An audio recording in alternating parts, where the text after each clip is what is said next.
शर्म की वजह से चला गया, छोड़ के चला गया। काफी दूर आगे गया तो उसको याद आया, अरे हम तो तलवार भूल गए। तो तलवार के लोभ में वो फिर वापस लौटा। जब वापस लौटा, उजाला हो गया था, उसने हजरत मोहम्मद सल्लल्लाहु अलैहि वसल्लम के निवास के पास उसने आवाज़ सुनी कि एक सज्जन कह रहे हैं, ऐ अल्लाह के रसूल, ये आप क्या कर रहे हैं? आप तो पाखाना धो रहे हैं, ये मुझे करने दीजिए। तो अल्लाह के रसूल सल्लल्लाहु अलैहि वसल्लम की आवाज़ आई कि वो मेरा मेहमान था, इसलिए काम मुझे करना चाहिए। ऐसी थी रहमत। और माफी का उदाहरण देते हैं, और उसके बाद जरा हम लोग अपने से तुलना करें कि हम कैसे हैं। एक गैर मुस्लिम आया मस्जिद नबवी में, उसको पेशाब लगी, खड़े खड़े मस्जिद में पेशाब करने लगा। मुसलमानों की नजर पड़ी, मारने के लिए दौड़े, आपकी नजर पड़ गई, आपने कहा खबरदार, उसको मानना नहीं। मुसलमान इस दुनिया में लोगों के लिए दुश्वारियां पैदा करने के लिए नहीं आया, रहमत के लिए आया है। उसे माफ कर दो और जाओ एक डोल पानी लाओ और उसमें डाल दो, उसको माफ कर दो। लेकिन यही आज हम क्या करते हैं, होली में कोई रंग डाल दे और फिर देखो क्या होता है।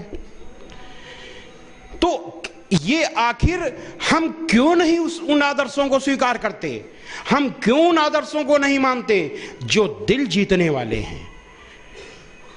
लो, हजरत मोहम्मद सल्लल्लाहु अलैहि वसल्लम ने दिल जीता था। इस्लाम दुनिया का सबसे तेजी से फैलने वाला मजहब इसलिए बना कि दिल जीतने वाला मजहब था, और वो दिल जीतने वाली चीज आज गायब हो चुकी। क्यों?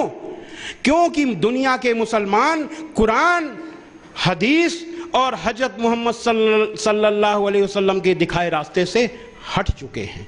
इसीलिए अल्लाह की मेहरबानी, इसीलिए अल्लाह की कृपा भी हट गई है। एक अभी हमने बताया, भलाई और बुराई बराबर नहीं हो सकती। बहुत पुराना बहुत मशहूर वाकया है हमारे, अगर कुछ शायद मुस्लिम भाई सब जानते होंगे, गैर मुस्लिम भाई अगर होंगे या मीडिया के लोग होंगे, हम उनको बताना चाहते हैं कि हजरत मोहम्मद सल्लल्लाहु अलैहि वसल्लम जिस रास्ते से निकलते थे, उस रास्ते में एक बुढ़िया माई का घर था। वो गैर मुस्लिम थी, वो बहुत चिढ़ती थी आपसे, वो रोज कूड़ा डाल देती थी ऊपर से आपके ऊपर। एक दिन कूड़ा नहीं पड़ा, 2 दिन नहीं पड़ा, 3 दिन नहीं पड़ा। आपने सोचा बुढ़िया माई कहीं बीमार तो नहीं हो गई, तो आप बड़े संकोच में, बहुत संकोच में आप सीढ़ी चढ़ करके ऊपर गए। आपने आवाज दी, माई माई। बुढ़िया माई ने कहा कौन? आपने कहा मैं।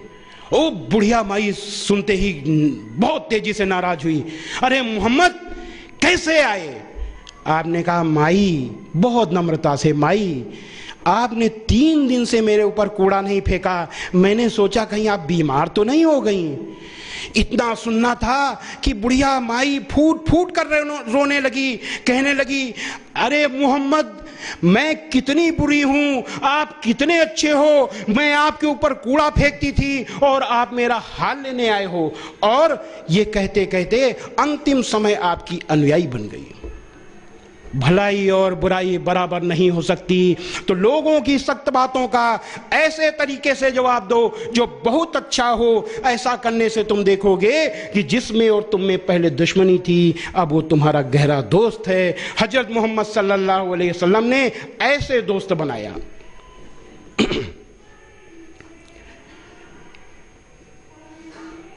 हम और आपकी शान के खिलाफ अगर कोई बात हो जाए तो 1-2 नहीं, दुनिया के लाखों लाखों मुसलमान अपनी गर्दन कटाने के लिए तैयार रहते हैं। तैयार रहते हैं कि नहीं? लेकिन आप अपनी जान देने के लिए तो तैयार हो,